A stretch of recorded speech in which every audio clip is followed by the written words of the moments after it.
السلام علیکم ورحمۃ اللہ وبرکاتہ۔ بھائیوں بہنوں دوستوں بزرگوں عزیزوں محترم ناظرین و سامعین، آج اس عاجز کے لیے بطور خاص اور اہل راندیر کے لیے بالعموم بڑی خوشی اور مسرت کا موقع ہے کہ ہمارے درمیان ممتاز عالم دین حضرت مولانا خلیل احمد راوت صاحب زید مجدہ دامت برکاتہم محتمیم فلاح دارین ترکیسر تشریف فرما ہیں۔ ایسے موقع پر ہم حضرت کی خدمت میں اہلاً و سہلاً و مرحبا بکم کیا حسین گلدستہ پیش کرتے ہیں، کلمات تشکر پیش کرتے ہیں کہ ہماری حقیر سی دعوت پر حضرت نے قدم رنجائی فرمائی اور ہمیں شکریہ کا موقع عنایت فرمایا۔ اللہ تبارک و تعالیٰ نے حضرت والا کو بڑے خصوصیات اور بڑے کمالات سے نوازا ہے۔ بس یہ تعریف مقصود نہیں ہے، مختصر سا تعارف مقصود ہے۔ اللہ تبارک و تعالیٰ نے حضرت کو بڑی اونچی نسبتوں سے نوازا ہے۔ گجرات والے جانتے ہیں فلاح دارین ترکیسر نامور ادارہ ہے، وہاں کی خدمات اور وہاں کے اساتذہ کرام، ہر فن کے ماہر اساتذہ کرام ماشاءاللہ اس ادارے میں جمع ہیں۔ تو اللہ عز و جل نے وہاں کا اہتمام حضرت کو عنایت فرمائے، خدمت عنایت فرمائی۔ حضرت پورے کمال کے ساتھ، پوری جامعیت کے ساتھ اتنے بڑے بڑے اساتذہ کرام کا اہتمام سنبھالنا یہ کوئی آسان بات نہیں ہے، اور تقریباً حضرت سالوں سے اس خدمات کو سر انجام دے رہے ہیں۔ ہم دل سے دعا گو اللہ تعالیٰ حضرت کی ان خدمات جلیلہ کو شرف قبول نصیب فرمائیں، اور حضرت جو ہے وہ ریونیون میں بھی مقام رکھتے ہیں، وہاں پر بھی آپ کے مدارس و مکاتب کا جال پھیلا ہوا ہے۔ حضرت سے ہمیں للہ فی اللہ محبت ہے۔ اللہ تبارک و تعالیٰ نے اکابر اور اہل اللہ کے ساتھ بھی بہت گہرا اٹیچمنٹ اور بڑی گہری نسبت عطا فرمائی، اور حضرت کے آواز کو اگر ہم سنتے ہیں تو ہم نے آسان دین چینل پر بھی ڈالا ہے۔ قرآن مجید کے پوائنٹس اور نکات پر حضرت کی گہری توجہ ہے۔ انشاءاللہ ہم نے سوچا کہ آج حضرت ہمارے یہاں تشریف فرما ہے تو حضرت سے کس طرح ہمارے ناظرین اور چینل والے اور دیکھنے والے بھی فائدہ اٹھائیں۔ تو ہم نے حضرت کی خدمت میں درخواست کی کہ آج کے دور میں سوشل میڈیا کی کیا ضرورت ہے، یوٹیوب پر جو علماء کرام دینی خدمات سر انجام دے رہے ہیں اس کی کیا حقیقت ہے، اس سے کیا فائدہ ہے، اس پر ہم حضرت کی خدمت میں درخواست پیش کریں گے کہ حضرت ہمارے ناظرین کو کچھ نصیحت فرمائیں، اور حضرت سے ہم کلمات تشکر بھی پیش کرتے ہیں، شکریہ بھی ادا کرتے ہیں۔ اللہ عز و جل حضرت کی اس حاضری کو قبول فرمائیں، اور ہمارے مدرسے جامعہ اشرفیہ راندیر میں بھی حضرت کی حاضری ہوئی۔ اللہ تبارک و تعالی حضرت نے جو باتیں ہمیں وہاں نصیحت کے طور پر فرمائی، ان باتوں پر ہمیں، ہمارے بچوں کو، ہمارے تمام طلباء کو توفیق عمل سے نوازا۔ تو حضرت سے ہم بہت ادب کے ساتھ درخواست کرنا چاہیں گے حضرت اس تعلق سے ہماری کچھ رہنمائی فرمائیں، اور شکریہ بھی ادا کریں گے کہ انتہائی مصروفیات، حضرت بہت کم دن لے کر انڈیا تشریف فرما ہوئے ہیں، لیکن اس عاجز کی دعوت پر حضرت آئے ہیں تو ہم نے سوچا فائدہ اٹھاتے ہیں، حضرت ہمیں کچھ اپنی نصیحتوں سے نوازیں۔ جزاک اللہ۔ بسم اللہ الرحمن الرحیم، الحمدللہ کفا وسلام علی عبادہ الذین اصطفى، اما بعد، اعوذ باللہ من الشیطان الرجیم، بسم اللہ الرحمن الرحیم، الحمدللہ رب العالمین الرحمن الرحیم مالک یوم الدین، ایاک نعبد و ایاک نستعین، صدق اللہ العظیم۔ میرے لیے آج بڑی خوشی مسرت کا مقام ہے کہ میں اس مبارک شہر جس میں الحمدللہ بڑے بڑے علماء وجود بخشا، اور ان اکابرین نے صرف راندیر کے مقام پر ہی نہیں بلکہ گجرات بلکہ پورے ہندوستان میں اس علم عظیم کی اشاعت کے لیے کوشاں رہے۔ تو یہ اللہ کا شکر ہے، اللہ کا احسان ہے۔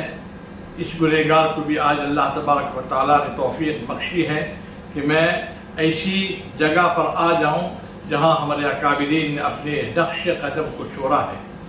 اس پر میں الحمدللہ ہمارے رفیق محترم حضرت مفتی صاحب دامت برکاتہم اور مفتی زکریا صاحب دامت برکاتہم دونوں کا بہت میں مشکور ممنون ہوں کہ اس عاجز کو، اس گنہگار کو یہاں پر دعوت دی ہے، اور ان کی خواہش یہ ہے کہ اس پر کچھ دو تین کلمات پیش کر لوں۔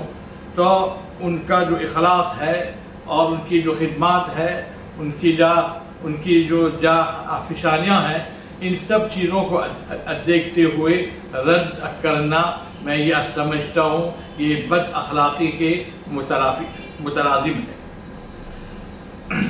دیکھیے، یہ کہا جاتا ہے تعرف الاشیاء باضدادها، دین کی اہمیت ہوتی ہے جب رات آ جاتی ہے، چاند کی پہچان ہوتی ہے جب سورج آ جاتے ہیں، رات کی پہچان ہو جاتی ہے جب دن وجود بخشتا ہے۔ معلوم ہوا کسی چیز کا تعارف اس کے ضد سے ہوا کرتی ہے۔ آج جو لوگوں کے ذہن میں ایک امر ہے جو زیر بحث ہے، وہ یہ ہے کہ ان آلات سے اشاعت دین کرنا کیسا ہے۔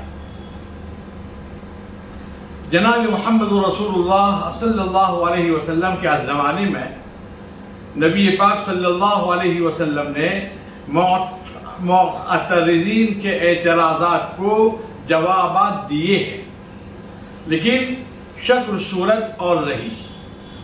معلوم ہوا کہ جن لوگوں کے کسی چیز کے بارے میں اگر کوئی اختلاف ہے یا ان لوگوں کے دلوں میں کوئی بات ہے، جواب دینا ہمارے لیے لازم ہو جاتا ہے، بلکہ واجب ہو جاتا ہے۔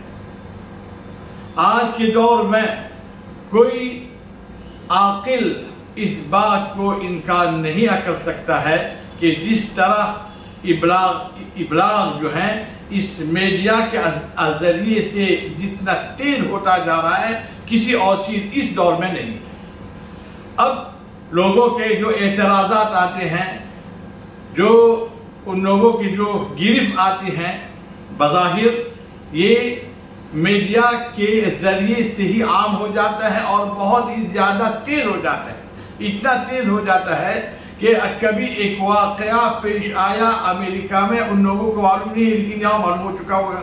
یہ کیا ہے؟ یہ وہی میڈیا ہے، وہی ابلاغ ہے جس کو اللہ تبارک و تعالی نے لوگوں کے ذہن میں رکھ کر آج وجود بخشا ہے۔ اور قرب قیامت میں ایسے اشیاء کا آنا یہ قیامت کا قرب کا مترادف ہے۔ اس لیے ان چیزوں کا اس استعمال کرنا اس دور میں یہ سمجھتا ہوں بہت ہی اہمیت رکھتی ہے۔ جناب محمد رسول اللہ صلی اللہ علیہ وسلم کے دور میں لوگوں کا اعتراض اور دشمنان اسلام آتے تھے برے برے اشعار لے کر آپ صلی اللہ علیہ وسلم کے خلاف میں۔ اس وقت جناب رسول اللہ صلی اللہ علیہ وسلم نے صحابہ کرام رضوان اللہ تعالی علیہم اجمعین کو جمع فرمایا اور پوچھا کون شخص ایسا ہے جو اس کا جواب دے سکتا ہے۔ تو اس وقت وہ حسان ابن ثابت رضی اللہ تعالیٰ عنہ کھڑے ہوئے اور فرمایا اے محمد صلی اللہ علیہ وسلم ان کے جوابات میں دوں گا۔ تو اعتراضات ہوئے، اشکالات ہوئے، سب کچھ ہوئے، اشعار کے ذریعے سے جوابات بھی دیے گئے تھے اشعار کے ذریعے سے۔ تو اس وقت چونکہ اعتراضات اور ہمارا دشمن جو اشعار تھا، تو انہی چیزیں کو لے کر آپ صلی اللہ علیہ وسلم نے جواب عنایت فرمایا۔ یہاں تک کہ نبی پاک صلی اللہ علیہ وسلم نے ان کے پاس ہی ایک منبر قائم فرمایا حسان ابن ثابت رضی اللہ تعالیٰ۔ معلوم ہوا کہ یہ جو فعل حضرت حسان ابن ثابت جو جواب دے رہے تھے اسلام مخالف لوگوں کے اشعار کے ذریعے سے، آپ صلی اللہ علیہ وسلم نے صرف پسند نہیں فرمایا بلکہ منبر لگا کر گویا کہ پوری تاکید فرمائی۔ تو آج کے دور میں اگر اس وقت کا جو یا جواب کے آلات اگر اشعار تھے، تو آج جس طریقے سے میڈیا کے ذریعے سے جتنا تیز اور عام ہو جاتا ہے، اس کا جواب یہی ایک طریقہ ہے جو اللہ تبارک و تعالیٰ نے ہمارے سامنے رکھی ہوئی ہے۔ اس لیے میں حضرت مفتی صاحب کو بہت ہی مبارکباد پیش کرتا ہوں، باوجود کہ مصروفیات اور بہت ہی زیادہ کام کی وقت لے کر محض امت محمد صلی اللہ علیہ وسلم کو افاداتیات کے لیے یہ چین جو انہوں نے قائم کیا، اللہ تعالیٰ قبول فرمائے، مبارک فرمائے، اور آپ سب حضرات جو اس چینل کے ساتھ منسلک ہے، میں یہ کہوں گا اور رہیں اور اس انسلاک کو اور عام کر لیں تاکہ ہم سب لوگوں کو نفع اور فائدہ ہو جائے۔ وآخر دعوانا الحمدللہ رب العالمین۔ ماشاءاللہ، جیسے کہ حضرت نے بتایا کہ یہ میڈیا کا دور ہے، جیسے بولتے ہیں نا کر لو دنیا مٹھی میں، تو اپنی بات پہنچانے کا، جسے حضرت نے بتایا کہ ایک بات ایک ملک میں ہوئی ادھر پتہ نہیں، لیکن وہ بات کہاں سے کہاں پہنچ جاتی ہے۔ تو یہی مقصد کے تحت ہم نے یہ چینل شروع کیا تھا۔ حضرت نے بڑی قیمتی بات عنایت فرمائی، سیرت کی روشنی میں ہمیں اس کا سبق دیا۔ ایک بات اور اس موقع پر یاد آ رہی ہے کہ جب رسول اللہ صلی اللہ علیہ وسلم کو توحید کا پیغام دینا تھا، لا الہ الا اللہ تفلحو، تو یہ پیغام دینے کے لیے سرکار صفا پہاڑی پر تشریف لے گئے۔ سب سے عظمت والی جگہ تو بہت قریب تھی، بیت اللہ، تو وہاں سے یہ پیغام کیوں نہیں دیا گیا؟ صفا پہاڑی سے کیوں دیا گیا؟ اس کی حکمت یہ ہے کہ صفا پہاڑی اس دور کا میڈیا تھا، اس کو استعمال کیا گیا۔ تو جو اس وقت یہی عام رواج تھا کہ کوئی بہت اہم میسج دینا ہوتا تو زمانے کی نزاکت صفا پہاڑی کا انتخاب تھا۔ بیت اللہ کو چھوڑ کر سرکار نے صفا پہاڑی کو چنا۔ تو بہت سارے لوگ اس پر بھی اعتراض کرتے ہیں کہ یہ چیزیں گانے کی ہے، فلاں کی ہے۔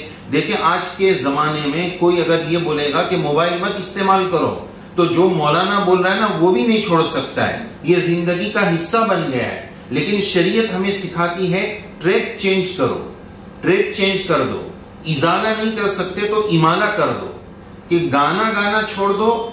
اب گانا تو طبیعت میں ہے، ٹریک چینج کرنے کے لیے نعت گانا، نعت پڑھنا شروع کر دو۔ تو اب ہمارا نوجوان طبقہ رات کو موبائل لے کے بیٹھتا ہی ہے۔ ہم نے چاہا کہ ٹریک چینج ہو جائے، اس کے بجائے وہ دین کی باتیں سنیں۔